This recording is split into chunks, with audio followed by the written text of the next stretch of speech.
अस्सलाम वालेकुम दोस्तों। डेली कुरान में आज इस वीडियो में सूरत अल-बकरा के पहले 5 रुकू का तर्जुमा सुन रहे हैं। अगर आप चाहते हैं कि बाकी वीडियोस भी देखें और सुनें तो प्लीज़ इस चैनल को सब्सक्राइब करें और लाइक करें और शेयर भी करें ताकि बाकी लोग भी सुन सकें और कुरान को समझ सकें। शुक्रिया। औज़ुबिल्लाहि मिनश्शैतानिर्रजीम बिस्मिल्लाहिर्रहमानिर्रहीम। तर्जुमा कुरान सूरत अल-बकरा। अलिफ लाम मीम, ये अल्लाह की किताब है, इसमें कोई शक नहीं। हिदायत है उन परहेज़गार लोगों के लिए जो गैब पर ईमान लाते हैं, नमाज कायम करते हैं, जो रिज़्क़ हमने इनको दिया है उसमें से खर्च करते हैं, जो किताब तुम पर नाजिल की गई है यानी कुरान और जो किताबें तुमसे पहले नाजिल की गई थीं सब पर ईमान लाते हैं और आखिरत पर यकीन रखते हैं। ऐसे लोग अपने रब की तरफ से राह रास्त पर हैं और वही फलाह पाने वाले हैं। जिन लोगों ने इन बातों को तस्लीम करने से इनकार कर दिया उनके लिए यकसा है, ख्वाह तुम उन्हें ख़बरदार करो या ना करो, बहरहाल वो मानने वाले नहीं हैं। अल्लाह ने इनके दिलों और इनके कानों पर मोहर लगा दी है और इनकी आँखों पर पर्दा पड़ गया है, वो सख्त सज़ा के मुस्तहिक हैं। बाज़ लोग ऐसे भी हैं जो कहते हैं कि हम अल्लाह पर और आखिरत के दिन पर ईमान लाए हैं, हालांकि दर हकीकत वो मोमिन नहीं हैं। वो अल्लाह और ईमान लाने वालों के साथ धोखाबाजी कर रहे हैं, मगर दरअसल वो ख़ुद अपने ही आप को धोखे में डाल रहे हैं, उन्हें इसका शऊर नहीं है। इनके दिलों में एक बीमारी है जिसे अल्लाह ने उसे और ज़्यादा बढ़ा दिया और जो झूठ वो बोलते हैं उसकी पादाश में इनके लिए दर्दनाक सज़ा है। जब कभी उनसे कहा गया कि ज़मीन में फसाद बर्पा ना करो तो उन्होंने यही कहा, हम तो इस्लाह करने वाले हैं। ख़बरदार, हकीकत में यही लोग मुफसिद हैं मगर उन्हें शऊर नहीं है। जब उनसे कहा गया कि जिस तरह दूसरे लोग ईमान लाए हैं उसी तरह तुम भी ईमान लाओ तो उन्होंने यही जवाब दिया कि क्या हम बेवकूफ़ों की तरह ईमान ले आएँ। ख़बरदार, हकीकत में तो खुद ही बेवकूफ़ हैं मगर ये जानते नहीं हैं। जब ये अहले ईमान से मिलते हैं तो कहते हैं कि हम ईमान लाए हैं, और जब इलादगी में अपने शैतानों से मिलते हैं तो कहते हैं कि असल में तो हम तुम्हारे साथ हैं और इन लोगों से महज मजाक कर रहे हैं। अल्लाह इनसे मजाक कर रहा है, वो इनकी रस्सी दराज किए जाता है, ये अपनी सरकशी में अंधों की तरह भटकते चले जाते हैं। ये वो लोग हैं जिन्होंने हदायत के बदले गुमराही ख़रीद ली है, मगर ये इन सौदा इनके लिए नफ़ा बख्श नहीं है और ये हरगिज़ सही रास्ते पे नहीं है। इनकी मिसाल ऐसे है जैसे एक शख्स ने आग रोशन की और जब इसने सारे माहौल को रोशन कर दिया तो अल्लाह ने इनका नूर बसारत सल्ब कर लिया और इन्हें इस हाल में छोड़ दिया कि तारीकियों में उन्हें कुछ नज़र नहीं आता। ये बहरे हैं, गूंगे हैं, अंधे हैं, ये अब ना पलटेंगे। या फिर इनकी मिसाल यूँ समझो कि आसमान से ज़ोर की बारिश हो रही है, इसके साथ अंधेरी, घटा और कड़क और चमक भी है।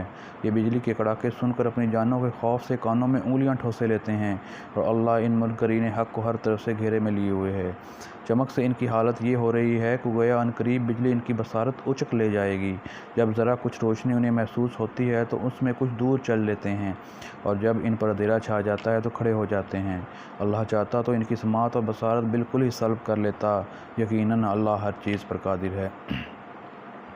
लोगों, बंदगी इख्तियार करो अपने उस रब की जो तुम्हारा और तुमसे जो पहले लोग हो गुज़रे हैं उनका सबका खालिक है। तुम्हारे बचने की तवक्को सिर्फ इसी सूरत से हो सकती है। वही तो है जिसने तुम्हारे लिए ज़मीन का फ़र्श बिछाया, आसमान की छत बनाई, ऊपर से पानी बरसाया और इसके ज़रिए से हर तरह की पैदावार निकाल कर तुम्हारे लिए रिज़्क़ बहम पहुँचाया। बस जब तुम ये जानते हो तो दूसरों को अल्लाह का मद्दे मुकाबल ना ठहराओ।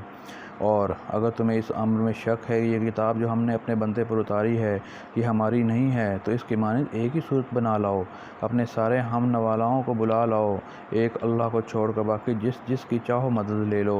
और अगर तुम सच्चे हो तो ये काम करके दिखाओ। लेकिन अगर तुमने ऐसा ना किया और यकीनन कभी नहीं कर सकते तो डरो उस आग से जिसका ईंधन बनेंगे इंसान और पत्थर, जो मुहैया की गई हैं मुनकरीन हक़ के लिए। और ए पैगम्बर, जो लोग इस किताब पर ईमान ले आएँ और इसके मुताबिक अपने अमल दुरुस्त कर लें, उन्हें खुशखबरी दे दो कि उनके लिए ऐसे बाग हैं जिनके नीचे नहरें बहती होंगी। उन बागों के फल सूरत में दुनिया के फलों से मिलते जुलते होंगे।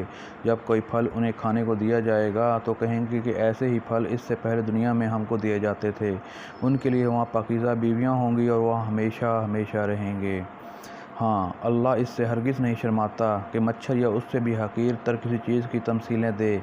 जो लोग हक़ बात को कबूल करने वाले हैं वो इन्हीं तमसीलों को देख कर जान लेते हैं कि ये हक़ है जो इनके रब की तरफ से आया है। और जो मानने वाले नहीं हैं انہیں سن کر کہنے لگتے ہیں کہ ایسی تمثیلوں سے اللہ کو کیا سروکار۔ اس طرح اللہ ایک ہی ہے، بہتوں کو گمراہی میں مبتلا کر دیتا ہے اور بہتوں کو راہ راست دکھا دیتا ہے، اور اس سے گمراہی میں وہ انہی کو مبتلا کرتا ہے جو فاسق ہیں۔ اللہ کے عہد کو مضبوط باندھ لینے کے بعد توڑ دیتے ہیں۔ اللہ نے جسے جوڑنے کا حکم دیا ہے اسے کاٹتے ہیں اور زمین میں فساد برپا کرتے ہیں۔ حقیقت میں یہی لوگ نقصان اٹھانے والے ہیں۔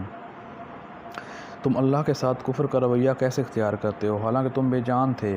اس نے تم کو زندگی عطا کی، پھر وہی تمہاری جان سلب کرے گا، پھر وہی تمہیں دوبارہ زندگی عطا کرے گا، پھر اسی کی طرف لوٹ کر جانا ہے۔ وہی تو ہے جس نے تمہارے لیے زمین کی ساری چیزیں پیدا کیں، پھر اوپر کی طرف توجہ فرمائی اور 7 آسمان استوار کیے، اور ہر چیز کا علم رکھنے والا ہے۔ پھر ذرا اس وقت کا تصور کرو جب تمہارے رب نے فرشتوں سے کہا کہ میں زمین میں ایک خلیفہ بنانے والا ہوں۔ انہوں نے عرض کیا، کیا آپ اس زمین میں کسی ایسے کو مقرر کرنے والے ہیں جو اس کے انتظام کو بگاڑ دے گا اور خون ریزیاں کرے گا؟ آپ کی حمد و ثنا کے ساتھ تسبیح اور آپ کی تقدیس تو ہم کر ہی رہے ہیں۔ فرمایا، میں جانتا ہوں جو کچھ تم نہیں جانتے۔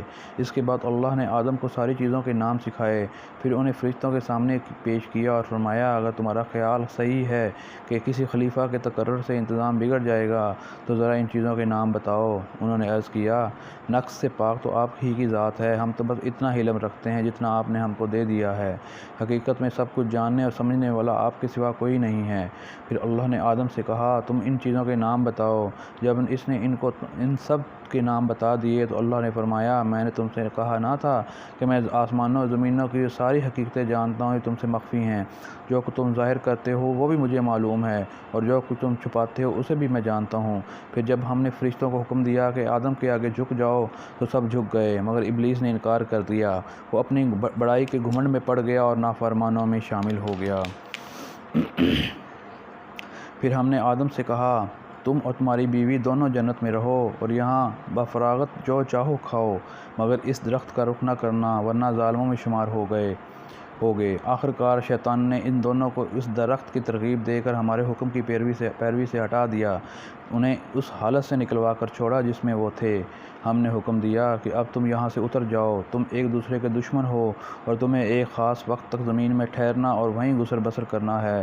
اس وقت آدم نے اپنے رب سے چند کلمات سیکھ کر توبہ کی، جس کو اس کے رب نے قبول کر لیا، کیونکہ وہ بڑا معاف کرنے والا اور رحم فرمانے والا ہے۔ ہم نے کہا کہ تم سب یہاں سے اتر جاؤ، پھر جو میری طرف سے کوئی ہدایت تمہارے پاس پہنچے تو یہ لوگ جو میری طرف اس ہدایت کی پیروی کریں گے ان کے لیے کسی خوف اور رنج کا موقع نہ ہوگا، اور جو اس کو قبول کرنے سے انکار کریں گے اور ہماری آیات کو جھٹلائیں گے وہ آگ میں جانے والے ہیں جہاں وہ ہمیشہ رہیں گے۔ اے بنی اسرائیل، ذرا خیال کرو میری اس نعمت کا جو میں نے تم کو عطا کی تھی۔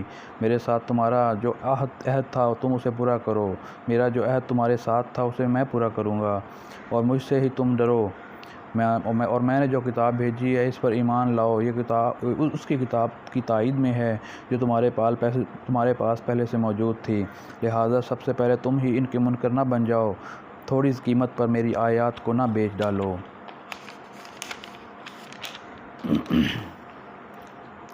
اور میرے غضب سے بچو، باطل کا رنگ چڑھا کر حق کو مشتبہ نہ بناؤ، اور نہ جانتے بوجھتے حق کو چھپانے کی کوشش کرو۔